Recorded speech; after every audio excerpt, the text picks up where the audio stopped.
तो good afternoon everyone. आज हम लोग पिछले लेक्चर्स में हम लोगों ने सिम्टोमेटोलॉजी का 2 बार से हम लोग पढ़ रहे हैं। आज हम लोग इसके तीसरे कड़ी में आते हैं और जैसा कि आपने पिछले बार देखा था, आपके डिफरेंट स्टालवर्ड्स ने डॉक्टर हैनीमैन से लेकर के आपके डॉक्टर बोरिक, डॉक्टर केन्स, सभी ने अपने अपने ढंग से सिम्टम्स का इम्पोर्टेंस के हिसाब से उसको क्लासीफाई किया था, जिससे कि वो अपने प्रैक्टिकल क्लिनिकल भाग में क्लिनिक में व्यवहार कर सके। आज हम लोग को ये व्यवस्था करनी है कि हम इन सिम्टम्स का, इन लक्षणों का उपयोग सही तरीके से कैसे करें, क्योंकि हर एक स्टालवर्ड्स का जो अप्रोच है वो अपना अपना अप्रोच है। लेकिन जब हम अपने क्लिनिक में जब बैठेंगे तो हमारा अप्रोच पर्सनल होगा और वह पर्सनल अप्रोच में हमें किस समय में कौन से लक्षण की आवश्यकता होगी और किसको ज़्यादा महत्व देना होगा, इस बात को हमें ध्यान में रखना पड़ेगा। तो हम लोग सबसे पहले तो डिफरेंट टाइप्स ऑफ जो सिम्टम्स हैं सबका एक एक करके हम लोग अध्ययन करेंगे आज के दिन में। आज जो हम लोगों का प्रयास रहेगा, एक एक लक्षण को हम लोग देखेंगे, क्योंकि मैंने ये तीसरा कड़ी में, ये तीसरे पार्ट में मैं लेक्चर ये कर रहा हूँ। पहले पार्ट में मैंने आपको इंट्रोडक्शन दिया, दूसरे पार्ट में हम लोगों ने इसके जो हिस्टोरिकल बैकग्राउंड को लिया। आज हम लोग इसके डिफरेंट टाइप्स को हम लोग लेने जा रहे हैं, जिससे कि हम लोग लक्षण को आसानी से समझ पाएँ इसका महत्व क्या हो सकता है, क्योंकि लक्षणों का महत्व परिस्थिति के अनुसार होता है, समय के अनुसार होता है। इस समय में कौन सा लक्षण, एक कॉमन सिम्टम्स भी बहुत इम्पॉर्टेंट हो सकता है और बहुत जनरल सिम्टम्स भी इम्पॉर्टेंट नहीं हो सकता है। यह बात हमको तौलना पड़ेगा, अब निकालना पड़ेगा। वह डिपेंड करता है कि वह समय क्या है, परिस्थिति क्या है और कैसा क्रॉनिक डिजीज है, एक्यूट डिजीज, बहुत सारी परिस्थितियों के हिसाब से। तो आपके हाथ में जब यह विश्वास जानकारी होती है कि हमारे पास में इतने तरह के लक्षण है और इसमें इसका क्या इम्पोर्टेंस है, तो हम लोग इसको आसानी से समझ सकेंगे। तो छात्रों, सबसे पहला लक्षण जो है हम लोगों के अभिव्यक्ति के हिसाब से है। कुछ लक्षण जो होते हैं और सबसे पहले टाइप्स में हम लोग उसको कहेंगे सब्जेक्टिव सिम्टम्स। सब्जेक्टिव सिम्टम्स उन लक्षणों को कहते हैं जो रोगी भीतर से महसूस करता है। अब ये सब्जेक्टिव सिम्टम्स को सबसे महत्वपूर्ण माना गया है और सभी ने कहा कि जब आप भीतर की भावनाओं को रोगी व्यक्त करता है तो वह नेचुरल होता है और ओरिजिनल होता है, उसमें कोई मिलावट नहीं होती है।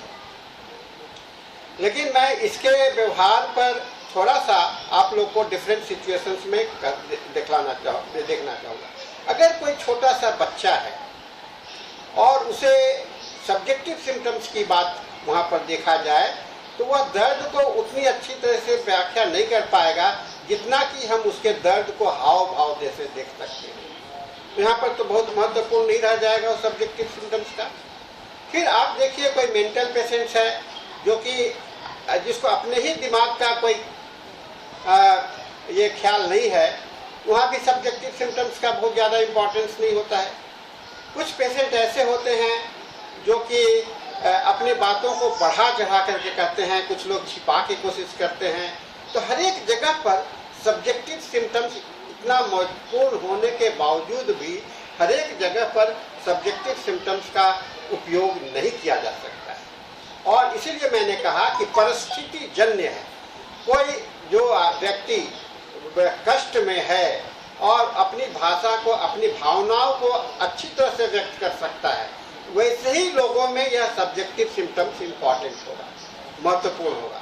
लेकिन जो व्यक्ति अपनी भावनाओं को अच्छी तरह से व्यक्त नहीं कर सकता है, जैसे छोटे बच्चे हैं, जो बच्चे में आवाज़ ही नहीं है ना, मूक पेशेंट्स हैं, फिर मेंटली डिरेंज्ड पेशेंट्स हैं, या कोई ऐसा परेशान पेशेंट है जो कि अपने में इतना व्यस्त है कि वो क्या कहना चाह रहा है, confuse type of the patients है, तो वहाँ भी आपको सब्जेक्टिव सिम्टम्स आपको स्पष्ट रूप से नहीं मिलेगा। तो मैंने आपको यह बताने की कोशिश किया आज, ये सब्जेक्टिव सिम्टम्स जो होता है वह सबसे इम्पॉर्टेंट होते हुए भी, ये सबसे प्राथमिक अनुभव होते हुए भी, रोगी का सबसे महत्वपूर्ण अनुभव होते हुए भी बहुत ही हर समय में समान रूप से देखा नहीं जा सकता है।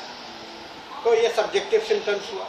दूसरा लक्षण होता है ऑब्जेक्टिव सिम्टम्स। ऑब्जेक्टिव सिम्टम्स मतलब कि जिससे देखा जा सके, परसेप्टेबल है, ये साइन बोर्ड टाइप का होता है ना, ये साइन बोर्ड टाइप होता है, इसको हम लोग साइन, जिसे सिम्टम्स एंड साइन बोलते हैं।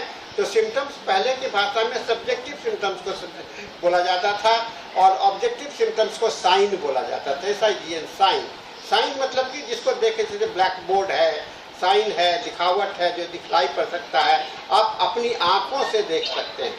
सब्जेक्टिव सिम्टम्स को अपने कानों से सुनेंगे, आंख से, अपने भावनाओं से महसूस करेंगे, लेकिन ऑब्जेक्टिव सिम्टम्स को आप अपने आंख से ही देख सकते हैं, अपने उसको आपका आंख के सामने में साकार हो सकता है, वैसे लक्षण को ऑब्जेक्टिव सिम्टम्स। ये बड़ा डिफिनिटिव होता है, ये बड़ा डिफिनिटिव होता है। अब ऑब्जेक्टिव सिम्टम्स के दो भाग हम लोग और बांट देते हैं।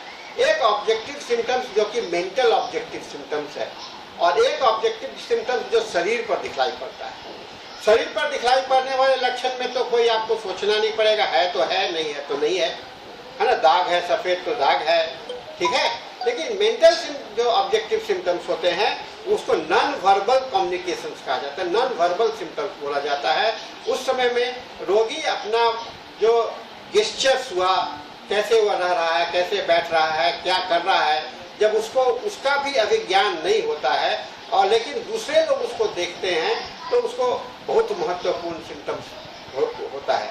उसको नॉन वर्बल, वो मेंटल सिम्टम्स है और लेकिन रोगी अपने आप से उसको नहीं है, क्योंकि आदमी का जो, मनुष्य का जो माइंड होता है बेसिकली तीन जगह पर होता है। कॉन्शियस माइंड होता है, सबकॉन्शियस माइंड होता है, एक अनकॉन्शियस माइंड होता है। अगर वह कॉन्शियस माइंड में फुल्ली नहीं है तो वह उसके विषय में अगर या कहीं पर एब्जॉर्व्ड माइंड है तो वह सभी चीज को पूरी तरह से नहीं समझ में पाता है। आपके सामने में कोई बच्चा बैठा हुआ है, नाखून काट रहा है, जब बच्चे से पूछेंगे कि आप दांत से नाखून काट रहे हो, तो कहता है कि नहीं मैं तो दांत नहीं नाखून काटता, लेकिन आप तो देख रहे हैं, लेकिन वह वास्तव में उसे जानकारी नहीं है कि वह नाखून काट रहा है। मुंह में उंगली अंगूठा चूस रहा है, वास्तव में उसे जानकारी नहीं होता है कि वह अंगूठा चूस रहा है। तो बहुत से गेस्चर्स जो होते हैं, हाव भाव जो होते हैं, उसे रोगी को वास्तव में जानकारी नहीं होती है कि वह हो रहा है। इसीलिए इसको सबकॉन्शियस या unconscious state of the symptoms माना जाता है, और यह भी ऑब्जेक्टिव सिम्टम्स के अंदर में आता है, यानी कि दूसरे के द्वारा दूसरे के द्वारा दिखाई पड़ता है। ये जो है सो बहुत ही इम्पॉर्टेंट होता है। खास करके ऑब्जेक्टिव सिम्टम्स उन लोगों में बहुत ज़्यादा इम्पॉर्टेंट है, जैसे छोटे बच्चों में।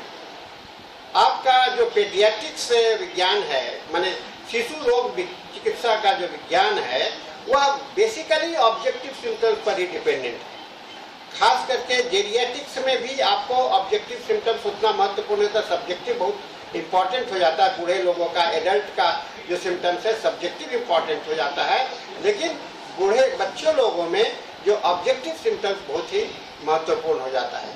तो छात्रों, ऑब्जेक्टिव सिम्टम्स का परिस्थिति जन्य उपयोगिता है, उसी तरह से सब्जेक्टिव सिम्टम्स का भी परिस्थिति जन्य उपयोगिता है। परिस्थिति के हिसाब से, समय के हिसाब से उसका उपयोगिता है, ठीक है ना। तीसरा प्रकार है कॉमन सिम्टम्स। लोग कहते हैं कि कॉमन सिम्टम्स तो ऐसा होता है जो कि बहुत सारी दवाइयों में पाया जाता है, बहुत सारे रोग में पाया जाता है, और इन लक्षणों के माध्यम से क्या बीमारी है इसका आप डायग्नोसिस नहीं कर सकते हैं, या कौन सी दवा में आएगा ये आपको नहीं जानकारी मिल पाएगा। तो कई एक जगह पर पाए जाने वाले लक्षण और कई एक दवा में पाए जाने वाले चीज जो सामान्य है, वो मास के रूप में है, पब्लिक के रूप में है, उसकी पहचान करना बड़ा मुश्किल होता है।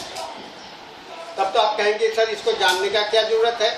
ये जानना है, क्योंकि कॉमन सिम्टम्स जो है सो हमेशा डिजीज में एसोसिएटेड होता है, डिजीज में एसोसिएटेड होता है। और कॉमन सिम्टम्स का इम्पोर्टेंस इतना है, वह बताता है कि आपके पास में रोग है, वह परिस्थिति है और कॉमन सिम्टम्स के माध्यम से ही रोगी आपके पास में आता है।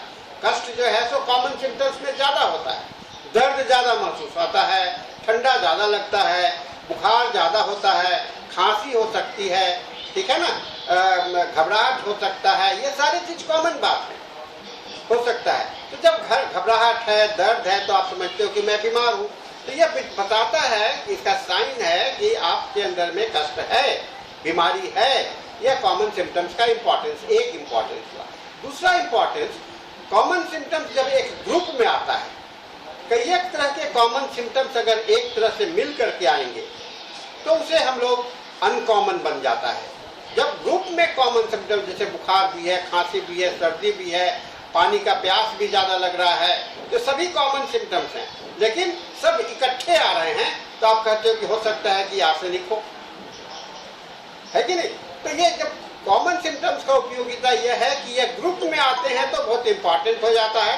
दूसरा इंपॉर्टेंस ये है, इनका प्रेजेंस इस बात को साक्षी होता है कि हमारे अंदर में कोई ना कोई बीमारी है, तो यह कॉमन सिम्टम्स का इंपॉर्टेंस है, ठीक है ना। नेक्स्ट बात आता है पैथोजेनिक कॉमन सिम्टम्स।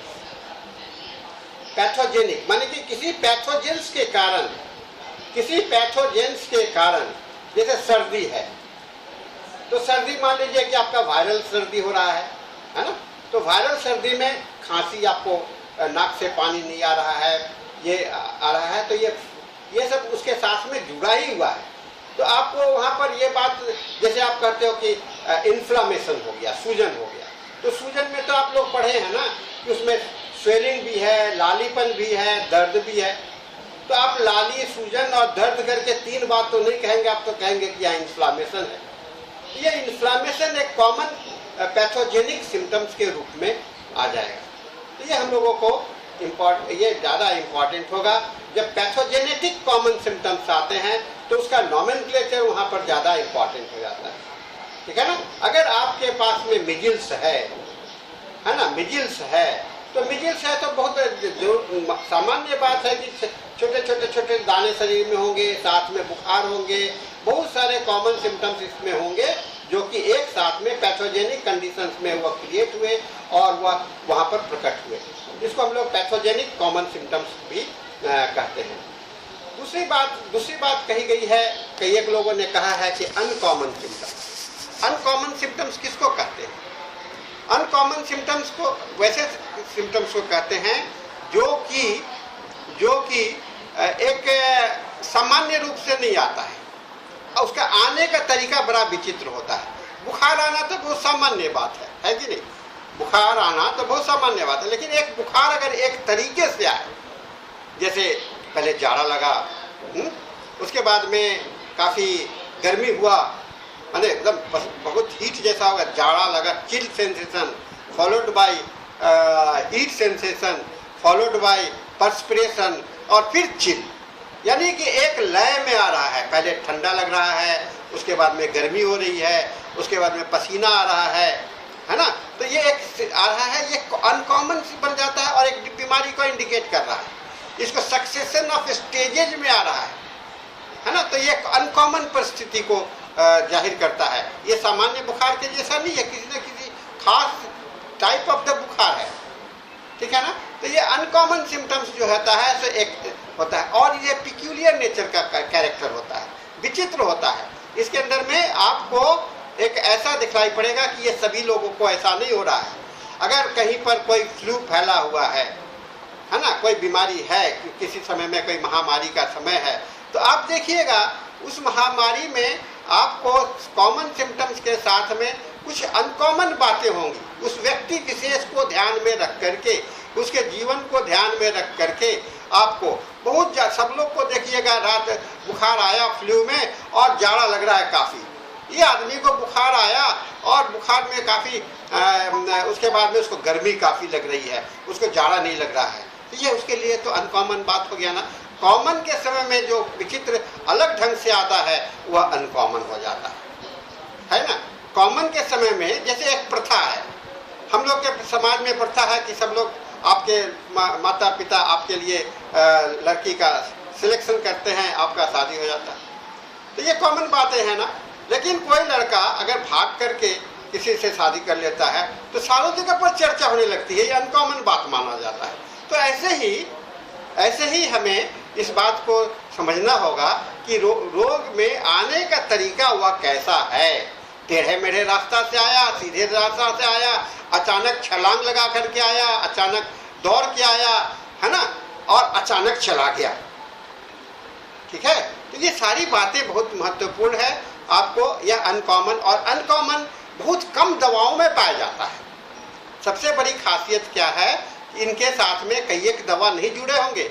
रिपोर्टरी में जब आप अनकॉमन सिम्टम्स इस तरह का देखिएगा, सक्सेशन ऑफ स्टेजेज, तो आपको paroxysmal phases of the disease, ये फीवर, तो वहाँ पर देखिएगा 2, 4, 5 दवाई का अंदर में ही आप लिखा हुआ है रिपोर्टरी में, फीवर चैप्टर में। तो ये अनकॉमन बातें भी हमको बहुत ज़रूरत पड़ता है, और हम लोगों के मेहनत को अगर आपके देखने का तरीका अच्छा रहा तो आपका बहुत सारा दवा सिलेक्शन करने का समय बच जाता है। ठीक है ना, तो ये अनकॉमन बातें हैं। अब हम लोग आते हैं मनुष्य के जीवन से संबंधित लक्षण। तो मनुष्य के जीवन को हम लोग कितने भाग में बांटते हैं? एक तो मनुष्य होता है, मैं होता है, और एक उसका पर्टिकुलर होता है। जैसे कहते हैं मेरा हाथ है, तो मेरा हाथ को आप थोड़ी कहते हो कि हाथ मैं हूँ, नहीं। मेरा पैर है तो आप नहीं कहते ये मेरा पैर प्रॉपर्टी है। जैसे आप कहते हो ना मेरा मोबाइल है, तो जैसे मोबाइल आपका प्रॉपर्टी है, माने आपका है अपना, उसी तरह से मोबाइल, ये हाथ भी अपना है। तो दोनों में अंतर क्या है? वो शरीर के बाहर, ये शरीर के अंदर में है। तो ये जो सिम्टम्स हुआ, जो कि जिसको आप मेरा की बात से कहते हो, मेरे से जोड़ते हो, अपने प्रॉपर्टी के रूप में जोड़ते हैं, वह पर्टिकुलर सिम्टम्स होता है। ठीक है ना, आपका जैसे मेरे पेट में दर्द हो रहा है, ये कहाँ पर दर्द हो रहा है? कहते हो कि पेट में दर्द हो रहा है, मेरे को दर्द नहीं हो रहा, पेट में दर्द हो रहा है, तो ये आपका पर्टिकुलर सिम्टम्स होता है। लेकिन आई फील, मैं करके जब रोगी कहता है मुझे नींद आ रही है, आई एम स्लीपी, तो ये मैं, कौन सोना चाहता है? आपका हाथ नहीं सोना चाहता, आपका पैर नहीं सोना चाहता, आपके साथ में हाथ पैर सभी सोएगा। ठीक है ना, आपके साथ में सभी सोएगा। मैं मीठा खाना पसंद करता हूँ, पेट को अच्छा लगे चाहे नहीं लगे, है ना, शरीर को अच्छा लगे चाहे नहीं अच्छा लगे, मैं मीठा खाना पसंद करता हूँ। ये क्या हुआ? I like sweets. ठीक है ना, आई लाइक स्वीट्स बहुत इंपॉर्टेंट लक्षण है, और यह जनरल सिम्टम्स कहलाता है। तो जनरल सिम्टम्स व्यापक, इसको हिंदी में हम लोग कहते हैं व्यापक लक्षण। व्यापक मतलब पूरे जीवन के साथ में जो जुड़ा हुआ लक्षण हो, वह बहुत व्यापक लक्षण होता है। और खास करके ऐसे लक्षण जो हैं सो क्रॉनिक डिजीज में बहुत होता है, क्योंकि क्रॉनिक डिजीज में क्रॉनिसिटी के कारण, समय के कारण बीमारी का जो तकलीफ है वह पूरे शरीर में फैल जाता है और एक जैसा दिखलाई पड़ने लगता है ना, एक जगह जैसा दिखलाई पड़ने, जैसा सर में दर्द है वैसा ही पैर में दर्द है, वैसा ही सभी जहाँ भी दर्द होगा एक ही जैसा होगा, सेंसेशन एक ही होगा, उसका मॉडलिटी ऐसी होगा, एक ही होगा। इसको हम लोग फिजिकल जनरल सिम्टम्स कहते हैं। उसी तरह से मानसिक जनरल होता है, मेंटल जनरल होता है, यानी कि मन पर एक ही जैसा दिखलाई पड़ेगा। खांसी में भी बेचैनी हो रहा है, कभी भी बेचैनी हो रहा है, डर लग रहा है, ठीक है ना, तो मेंटल जनरल है। अब आइए थोड़ा सा मेंटल जनरल को थोड़ा सा और विस्तार से देखें। मेंटल जनरल को हम लोग 3 भागों पर देखते हैं, 3 जगह पर देखते हैं। पहला उसका इमोशंस होता है। इमोशंस मतलब कि आपकी अभिव्यक्ति, भावनाएं, आप कैसा है। और इमोशंस ही एक ऐसा चीज है जो कि आप किसी संपर्क में आते हैं तो वह उत्पन्न होता है। इमोशन सभी जगह में अलग होता है। जैसे किसी आदमी को देख करके आपको बहुत गुस्सा आता है, ये एक इमोशन है। किसी आदमी को देख करके बड़ा डर जाते हैं, है ना, तो वह भय हुआ, ठीक है ना। किसी को देख करके आपको बहुत खुशी होती है, या आपका किसी को देख करके आपको दया आता है। तो भावनाएं जो आपको प्रकृति या वातावरण के साथ में जो आप महसूस करते हो, उसका इमोशनल सिम्टम्स, वह इमोशनल अटैचमेंट के कारण होता है। किसी पर क्रोध आता है, किसी पर प्यार आता है, किसी पर गुस्सा आता है, किसी पर डर हो जाता है। जो भावनाएं जैसे उपजते हैं, तो ये मेंटल सिम्टम्स जो है सो इंटरनल है, और यह मेंटल सिम्टम्स, इमोशनल सिम्टम्स जो है सो बहुत ही महत्वपूर्ण है। आपके पास में रिपोर्टरी में ऐसा अलग से क्लासिफिकेशन किसी रिपोर्टरी में नहीं किया हुआ है, लेकिन आपको भावनाओं को समझ करके भावना के को प्राथमिकता आप दे सकते हैं। दूसरा मेंटल जनरल जो है सो वह होता है इंटेलेक्चुअल सिम्टम्स। इंटेलेक्ट यानी कि उसके बौद्धिक क्षमता पर डिपेंड होता है, यानी कि आपका जितना बुद्धिक विकास होगा, जितना आपका बौद्धिक विकास हुआ होगा, उतना ही आप ढंग से आपकी मानसिक अभिव्यक्ति होगी। आप एक देखेंगे काफ़ी पढ़ा लिखा व्यक्ति है तो बड़ा कोई भी बात को कहने के पहले बड़ा आपको सोच लेता है कि किसको सामने में बोल रहे हैं, किसको कैसे बात कर रहे हैं, है ना। वो एक उसके पास में कॉन्शियसनेस ज़्यादा होता है, वह देख करके तो वह कभी कभी अपनी अच्छी बातों को, अपनी बातों को छिपा भी लेता है, अपने बुद्धि को यहाँ नहीं बोलना चाहिए, ऐसा बात सबको नहीं बोलना चाहिए, डॉक्टर को भी नहीं बताता है। तो ये सेकेंड ग्रेड में इसलिए हम लोग डालते हैं उसको, पहले ग्रेड में नहीं। पहले ग्रेड में तो कैसे भी देखिएगा वो व्यक्त हो जाता है इमोशनल सिम्टम्स, लेकिन इंटेलेक्चुअल सिम्टम्स जो है सो परिस्थिति के हिसाब से ही उपयोग करता है। लाइकोपोडियम टाइप का पेशेंट जो कि इंटेलेक्चुअल कैटेगरी में आता है, सभी समय में अपनी बात को सही ढंग से बताता नहीं है ना। वो डिपेंड करता है कि कब उसको बताना चाहिए, कब नहीं बताना चाहिए। और तीसरा जो मेंटल पार्ट है वह उसकी इच्छाओं से लेकर के है। इस दोनों पर आधारित, इमोशंस और इंटेलेक्ट पर आधारित आपके अंदर में इच्छाएं होती हैं। इच्छा क्या होता है? खाना अच्छा लगना, बुरा लगना, है ना। हमको अच्छा खाना चाहिए, हमको अच्छा कपड़ा पहनना चाहिए, है ना। आपको अच्छा घर चाहिए, हमको मोटर गाड़ी चाहिए, है ना। हमको अच्छा ज़्यादा पैसा चाहिए, हमको ये चाहिए, वो चाहिए, ये नहीं चाहिए, है ना। तो ये जो है सो हर एक व्यक्ति के लिए अलग अलग इच्छाएं होती हैं, इसको विल्स कहा जाता है। तो आप जानते हो माइंड के 3 एलिमेंट होते हैं, एक इमोशंस, इंटेलेक्ट और तीसरा विल्स। इमोशंस, इंटेलेक्ट और विल्स, और ये तीनों में सबसे इम्पॉर्टेंट आपका जो सबसे ऊपर में है, जो सबसे नज़दीक आपके ज़िंदगी से नज़दीक है, वह आपका भावना है, इमोशंस। उसके बाद में चूँकि आप पढ़ो चाहे नहीं पढ़ो, लेकिन बुद्धि तो विकास होता ही है ना। अनपढ़ भी रह जाओगे तो समय के साथ में बहुत कुछ सीख लेते हो, आपका बुद्धि का विकास होता चला जाता है, और वह बुद्धि के विकास के साथ में आपकी भावनाएं बदलती हैं। इसीलिए बुद्धि का जो जनक है ये सेकेंड कैटेगरी में आता है, और मॉडिफाइंग फैक्टर के रूप में आता है। और इच्छाएं, आपका जैसा इमोशंस होगा वैसा ये दोनों का प्रभाव जो है सो आपकी इच्छा पर पड़ता है। डॉक्टर बता देता है देखो तुमको डायबिटीज हुआ है, चीनी उनी मत खाओ। अब आप के भीतर में आ जाता है, चीनी से डर लगने लगता है, और आपके अंदर में इच्छा खत्म हो जाती है चीनी खाने की, और आप पूछते हो कि चीनी खाना पसंद है, तो आप कहते हो कि नहीं चीनी खाना पसंद नहीं है डॉक्टर साहब, क्योंकि हमको डायबिटीज है। क्यों नहीं पसंद है? डायबिटीज हो गया इसीलिए चीनी खाना पसंद है। सही नहीं है उतना, है ना। इच्छा था लेकिन इच्छा दब गया, है ना। इच्छा था लेकिन एक परिस्थिति के कारण वह इच्छा दब गया। ये बहुत एक कैटेगरी है जो दबा हुआ इच्छा है, डायबिटीज के कारण, या किसी ने कह दिया कि ऐसा नहीं करो, तो उससे आप अपनी इच्छाओं को दबा देते हो, और वह आपके बीमारी को बढ़ाने में और मेंटेन करने में उसका बहुत बड़ा महत्वपूर्ण रोल होने लगता है। तो छात्रों, हम लोगों ने आज देखा, मेंटल जनरल को भी देखा और फिजिकल जनरल के भी इम्पोर्टेंस को देखने का कोशिश किया। और एक आता है, जैसा कि मैंने पर्टिकुलर सिम्टम्स के विषय में बताया, जो कि पर्टिकुलर ऑर्गन में पाया जाता है, बहुत इम्पॉर्टेंट होता है उस समय में, खास करके आपको एक्यूट कंडीशंस में, है ना, किसी पर्टिकुलर एरिया में लोकेशनल वैल्यू जिसका जहाँ पर ज़्यादा हो, वह पर्टिकुलर सिम्टम्स बहुत ही इम्पॉर्टेंट होता है, और हम लोगों के लिए बहुत ही काम में आता है।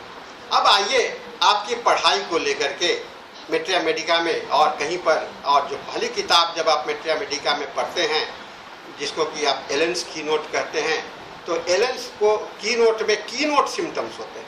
ये की नोट क्या है? की का मतलब क्या होता है? चाबी। हाँ, की का मतलब होता है चाबी। ये बड़ा ऐसा चाबी को कैसा होता है, ताला खोल सके, और एक चाबी केवल एक ही ताला खोलता है ना, एक चाबी केवल एक ही ताला खोलता है। तो ये चाबी ऐसा चाबी है जो कई एक लक्षणों को बताने करके को लेकर के एक लक्षण के रूप में दिखलाई पड़ता है ना। ये की नोट्स को लेकर के आप रोगी के लक्षणों की व्याख्या कर सकते हैं। एलेन्स की नोट में दवा का वर्णन कितना किया गया है, मैक्सिमम किसी दवा का आधा पेज, किसी दवा का एक पेज। लेकिन जब आप दूसरी मैथमेटिका में जाएंगे, ये जो सल्फर का जो वर्णन है, अगर एलेन्स इंसाइक्लोपीडिया में जाएंगे तो 5000 लक्षण दिया हुआ है कई एक पन्ना में, है ना। बहुत उसकी जो पूरा डिटेल्स जो है तो वहाँ पर अलग अलग दिया। यहाँ पर सबका निचोड़, सबका एक निचोड़, उसको हम लोग कहते हैं कीनोट सिम्टम्स। यह बहुत ही महत्वपूर्ण हुआ करता है, लेकिन बात समझने के बाद में कीनोट्स रोगी में नहीं दिखलाई पड़ेगा, आपको देखना पड़ेगा। आपको परिस्थिति के हिसाब से सारे सिचुएशंस को डिसाइड करने के बाद में आप डिसाइड करते हो यह कीनोट सिम्टम्स है, ठीक है ना। नेक्स्ट आता है एलिमिनेटिव सिम्टम्स। एलिमिनेटिव मतलब एलिमिनेट का मतलब छांटने वाला। जब हमारे पास में लक्षण होते हैं तो कुछ लक्षण ऐसे होते हैं जिसको कि नकारा नहीं जा सकता, उसको रहना ही रहना है, टोटलिटी में उसको भाग लेना ही लेना है। तो वह आपको चाहे वो दवा उस लक्षण के इर्द गिर्द जितनी दवाइयाँ हैं वही के अंदर में होगा।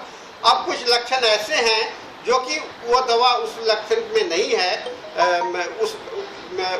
ये एलिमिनेटिव जो सिम्टम्स आपने जिसको चुना है उसमें नहीं है, तो उसको लक्षण को ही हम लोग छोड़ देंगे, क्योंकि इसको नकारा नहीं जा सकता, ठीक है ना, इसको नकारा नहीं जा सकता। ये रिपोर्टराइजेशन को आसान करने के लिए, वो आपके मेहनत को बचाने के लिए हम लोग अगर एलिमिनेटिव, लेकिन ध्यान रखना चाहिए एलिमिनेटिव सिम्टम्स को चुनने के लिए, सिलेक्ट करने के लिए हमें काफ़ी सतर्क होना पड़ेगा। यह लक्षण जो है सो हमें रोगी के में कितना इसका प्रोमिनेंट, कितना फंडामेंटल मूल बीमारी के साथ में जुड़ा हुआ है, कितना इसका मूल के साथ में जुड़ाव है, इस बात का इम्पोर्टेंस इसके अंदर में होना जरूरी है, ठीक है ना। तो ये आ गया आपका एलिमिनेटिव सिम्टम्स। नेक्स्ट सिम्टम्स है उसको अल्टरनेटिंग सिम्टम्स कहते हैं। अल्टरनेटिंग मतलब एक के बाद एक। आपको एक दिन डायरिया हो रहा है, दूसरे दिन कॉन्स्टिपेशन हो रहा है, और यह सिलसिला चलता रहता है, यह सिलसिला चलता है। डायरिया के बाद में कॉन्स्टिपेशन, कॉन्स्टिपेशन के बाद में डायरिया, ठीक है ना। तो ये अल्टरनेटिंग स्टेट्स है। तो रोगी को क्या आप दवा दीजिएगा, डायरिया के दिन में डायरिया की दवा दीजिएगा, कॉन्स्टिपेशन के दिन में कॉन्स्टिपेशन की दवा नहीं दीजिएगा, नहीं। ऑब्जर्वेशंस कहता है कि ये दोनों एक ही है ना, एक ही लक्षण का उतार चढ़ाव है। तो हम इस अल्टरनेटिंग फीचर्स को ले लेते हैं, है ना। Headache in winter, diarrhoea in summer. Headache in winter, diarrhoea in summer. हर एक गर्मी के मौसम में डायरिया हो जाता है और जाड़े के मौसम में हेडेक हो जाता है। वीपिंग अल्टरनेटिंग विथ लाफिंग, है ना, रो रहे हैं उसके बाद में हंस रहे हैं, फिर हंस रहे हैं उसके बाद में रो रहे हैं। Alternating constipation and diarrhoea. तो बहुत कम दवा, आपको थोड़ा सा रोगी के साथ में जब केस टेकिंग के समय में बैठिएगा तो इस सब चीज़ का जानकारी होगा और आप डिसाइड कर लीजिएगा कि ये अल्टरनेटिव सिम्टम्स है।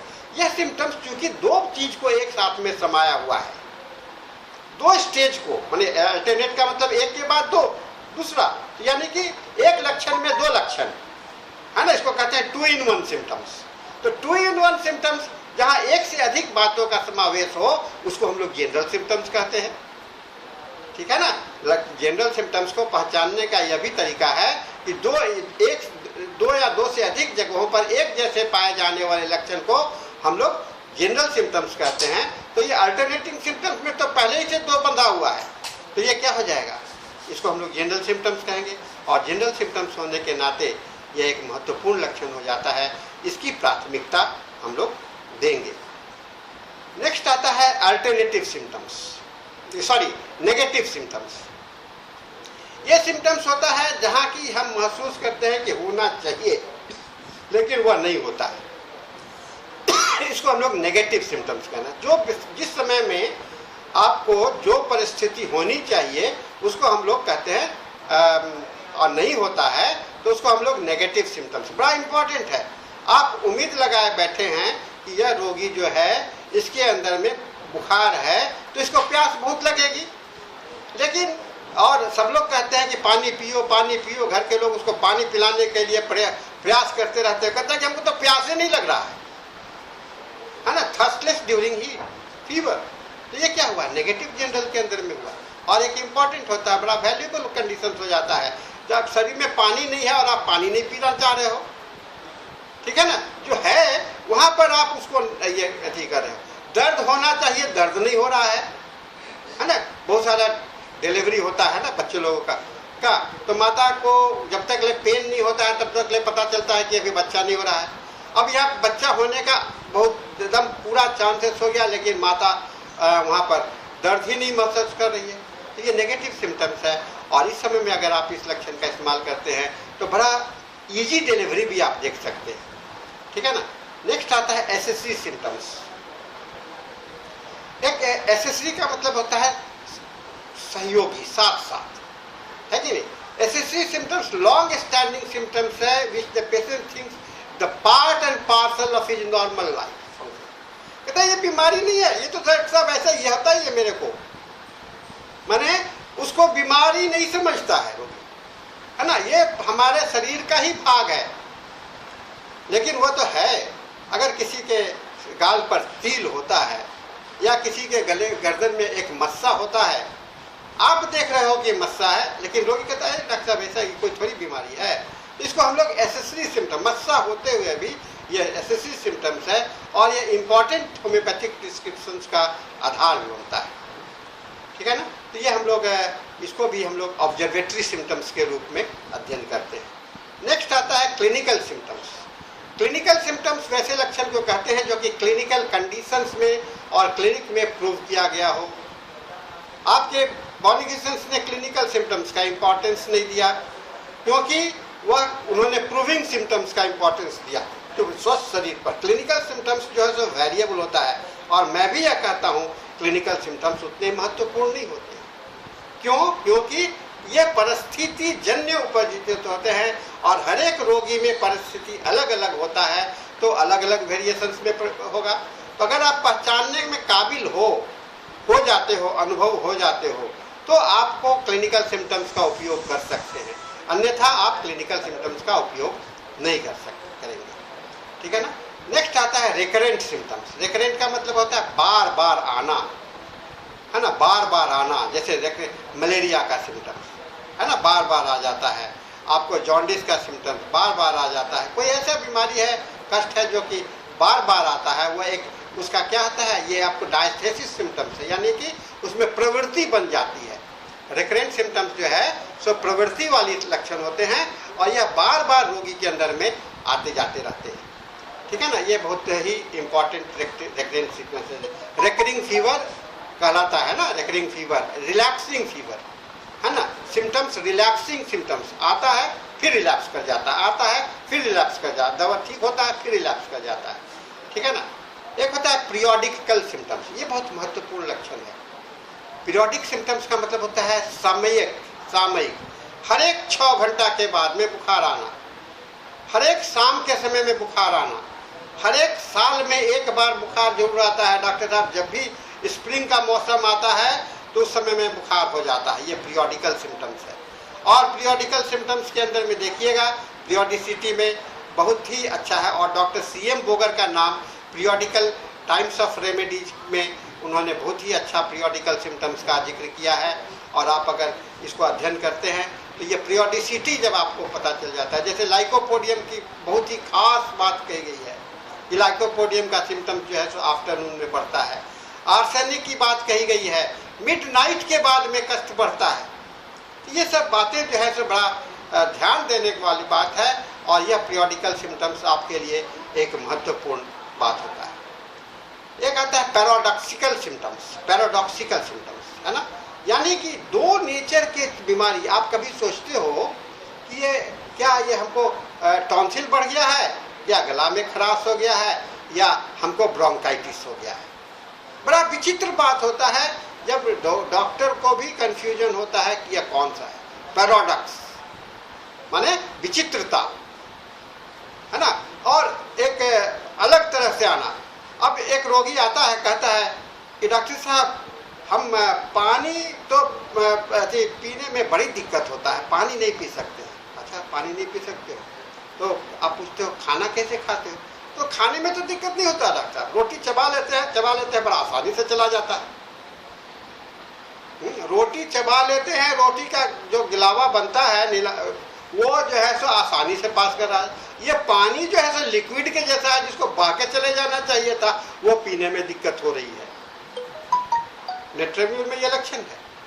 अब ये जो है सो विचित्र पैराडॉक्स है ना, पानी नहीं जा रहा है लेकिन रोटी जा रहा है, विचित्रता है ना, इसको पैराडॉक्सिकल सिम्टम्स कहा जाता है। और यह पैराडॉक्सिकल सिम्टम्स पिक्यूलियर सिम्टम्स के बराबर हो जाता है। तो ऐसे कई एक स्थिति आपको आएंगे जहां आपको लगेगा ये तो बड़ा विचित्र बात है। तो ऐसे जो है सो आपको महत्वपूर्ण लगता है। नेक्स्ट आता है एक्सीडेंटल सिम्टम्स। एक्सीडेंटल का मतलब अचानक, है ना, वो था नहीं टोटलिटी में, लेकिन अचानक वह आ जाते हैं। कि जैसे मैं एक बड़ा अच्छा उदाहरण दे रहा हूँ।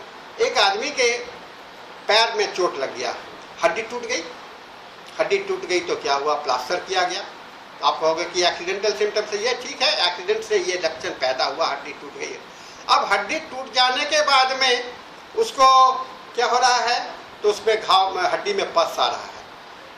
वो पस आ रहा है और कह दिया कि अरे ये तो आपको बड़ा भयंकर रोग हो गया, कैंसर स्टेज में चला गया। तो आप लोग कहते हैं कि चलो यहाँ अर्निका से है, लेकिन ये अर्निका का लक्षण तो नहीं था। उसको पैर, ये आपको एक्सीडेंटल सिम्टम्स के रूप में वहाँ पर एक आग में घी का काम किया, चोट लगना। वो पहले से बीमार था, वो टूटने ही वाला था, लेकिन अचानक एक्सीडेंट के कारण वह लक्षण जो है सो जो बाद में होता वो अभी हो गया। तो ये एक्सीडेंटल सिम्टम्स कहलाता है।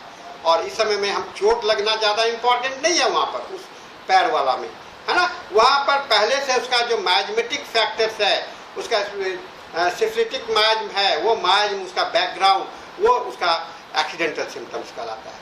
आप एक समुद्र में एक जहाज जा रहा है ना, और थोड़ी देर पर जहाज के लोगों ने देखा कि दूर जगह पर समुद्र में आग जल रहा है, पानी में आग। लोग चिल्लाए, देखो पानी में आग लग गया, पानी में आग लग गया। ऐसा होता है क्या, पानी में आग लगता है? नहीं, पानी में आग नहीं लगता है ना। पानी के ऊपर में जहाज का कोई बैरल था तेल का, वह बह गया था, उसमें से किसी का चिंगारी पड़ा और उसमें आग लग गया। तो इसको एक्सीडेंटल, चिंगारी जो से आग लगना, वो एक्सीडेंटल सिम्टम्स आया, लेकिन उसके बैकग्राउंड में कोई ना कोई बात थी जिससे कि वह आया, इसलिए इसको हम लोग एक्सीडेंटल। चिंगारी लगना आग वो कारण नहीं है, आग वहाँ पर तेल पहले से मौजूद था, वह उसका कारण है, इसलिए इसको हम लोग एक्सीडेंटल सिम्टम्स कहते हैं। नेक्स्ट आता है म्यूटेशन ऑफ सिम्टम्स। छात्रों, म्यूटेशन का मतलब होता है दो चीज को मिलने से कोई नया रूप पैदा हो जाना। आप सभी धान के खेत में गए होंगे और वहाँ पर देखते होंगे धान का पौधा, सभी पौधा एक जैसे हैं, लेकिन कोई एक पौधा है उससे बहुत ज़्यादा लंबा हो गया। सभी पौधे एक जैसे हैं, बीज भी सभी का एक था, लेकिन अचानक एक पौधा में अचानक भीतर में जीन्स का म्यूटेशन होता है और वह विचित्र रूप से दिखलाई पड़ता है। यह म्यूटेशन एक विचित्रता की स्थिति को लाता है, जिसकी व्याख्या नहीं की जा सकती है, जिसकी व्याख्या नहीं की जा सकती है। ये म्यूटेशनल चेंजेस के कारण आ जाता है, जिसकी व्याख्या करना बड़ा मुश्किल हो जाता है। इसको हम लोग म्यूटेशन ऑफ सिम्टम्स कहते हैं, ठीक है ना। जैसे आपके शरीर में कुछ बीमारी, कुछ कष्ट है, उसी समय में अचानक आपका हार्ट पैल्पिटेट करने लगे। कई एक परिस्थिति के कारण आपका दवा का रिएक्शन वहाँ क्या किया, म्यूटेट कर गया और हार्ट को, और वह म्यूटेटेड सिम्टम्स के रूप में आता है। नेक्स्ट आता है मेज ऑफ सिम्टम्स। मेज का मतलब जंगल, मेज ऑफ सिम्टम्स, लक्षणों का जंगल हम लोग देखते हैं।